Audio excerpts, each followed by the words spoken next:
বেঁচে থাকা আর বাঁচিয়ে রাখা দুটোর মধ্যে পার্থক্য বোঝো। একটা হলো জীবনকে উপভোগ করা, আর একটা হলো জীবনকে উপভোগ করার আশায় বেঁচে থাকা। যারা নিজেকে বাঁচিয়ে রাখে তাদের জীবন কাটে আসলে একদিন বাঁচবো সেই আশায়। একদিন মনের মতন সব হবে, তারপর জীবন উপভোগ করব সেই আশায়। এই আশায় বেঁচে থাকতে থাকতে একদিন বার্ধক্য গ্রাস করে, তারপর আক্ষেপ লুকানোর জন্য ভাগ্যকে দোষারোপ করে স্বস্তি নেওয়ার চেষ্টা করে। কিন্তু জীবন আসলে এমন না। জীবন আসলে বাঁচিয়ে রাখাটা না, ওটা আসলে জীবনের ঘানি টানা। জীবন আসলে একটা ম্যাজিক, এর থেকে অসাধারণ ম্যাজিক আর কিচ্ছু নেই।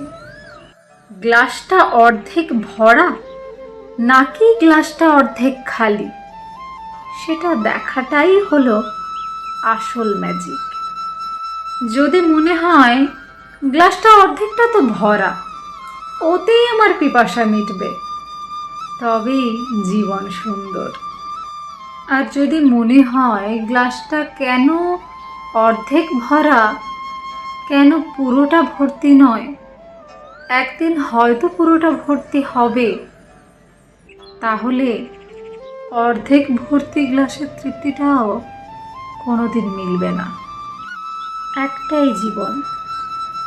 গতকালকেই তো স্কুলে গেছো পিঠে ব্যাগ নিয়ে, আর আজকে বয়স কতটা বেড়েছে। একদিন দেখবে সব চুল সাদা হয়ে গেছে। আমরা যারা এই মুহূর্তে পৃথিবীতে রয়েছি, 100 বছর পরে তারা কেউ আর পৃথিবীতে থাকবো না। অথচ রোজ বেঁচে না থেকে প্রতিটা মুহূর্ত জীবনকে উপভোগ না করে কোনো কিছুর আশায় বাঁচিয়ে রাখছো। কি অপচয় এই জীবনে। কেউ আমাদের মনের মতো হবে, কেউ আমাদের নিজের মতো করে ভালোবাসবে, কিংবা একদিন আমি সব নিজের মনের মতো করে ফেলবো, যা যা চাই একদিন সব পেয়ে যাব, তারপর জীবন উপভোগ করব, সেই আশায় বেঁচে না থেকে প্রতি মুহূর্তে নিজের জীবনকে নিজেই উপভোগ করো, নিজেকে ভালোবাসো, বাঁচো, জীবনকে উপভোগ করো, জীবনের ঘানি টেনো না। কলমে ঋতু, কণ্ঠে আমি মধুমিতা।